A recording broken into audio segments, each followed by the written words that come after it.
Hey guys, good morning, welcome back to another mini vlog. আশা করছি তোমরা সবাই খুব ভালো আছো। আমরা খুব ভালো আছি। আর সকাল থেকে না প্রচুর বৃষ্টি হচ্ছে, মানে বৃষ্টিটা কি আর থামবে না আমি বুঝতে পারছি না, এত বৃষ্টি কেন হচ্ছে।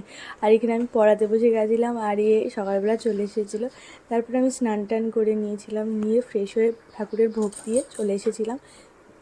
সকালবেলাও টিফিন দিয়েছিলাম আলু চচ্চড়ি, তো সেটা আমি আর মা বোনে খেয়ে নিয়েছিলাম, রুটি আর আলু চচ্চড়ি।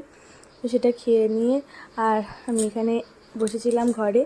তারপরে এখানে ঠাকুরকে ভোগ দিয়েছিলাম আম দিয়ে, তো সেইগুলো খাচ্ছিলাম বসে বসে। আর বাইরে হয়ে যাচ্ছিলো বৃষ্টি, মানে এতটাই বৃষ্টি যে সকালবেলা ভিডিও দেখলে কারেন্ট ছিল না। দেখুন হচ্ছে কারেন্টের ব্যায়াম, ঠিক আছে, মানে একটু বৃষ্টি হলেই কারেন্ট চলে যায়। আর তোমরা অনেকে অনেক রকম কমেন্ট করছো কি কি হয়েছে না হয়েছে, আচ্ছা আমি বলবো আস্তে আস্তে। তো এখানে আমি মাছগুলো ভেজে নিচ্ছিলাম। তো এখানে মাছের মানে ডাঁটা আলু দিয়ে মাছের ঝোল করেছি, আর ওই মাছগুলো ঝোল করেছি। আর এখানে মা ওকে নিয়ে এসেছিলো, ও আমি বলি হাঁস, ও হাসে না। তো এখানে বসেছিলাম, তারপর বিকালবেলা ও এলো, আর ওকে নিয়ে খেলা করছিলাম। তো ভিডিওটা এই অবধি, ভালো লাগলে লাইক করো। দেখা হচ্ছে নেক্সট ব্লগে।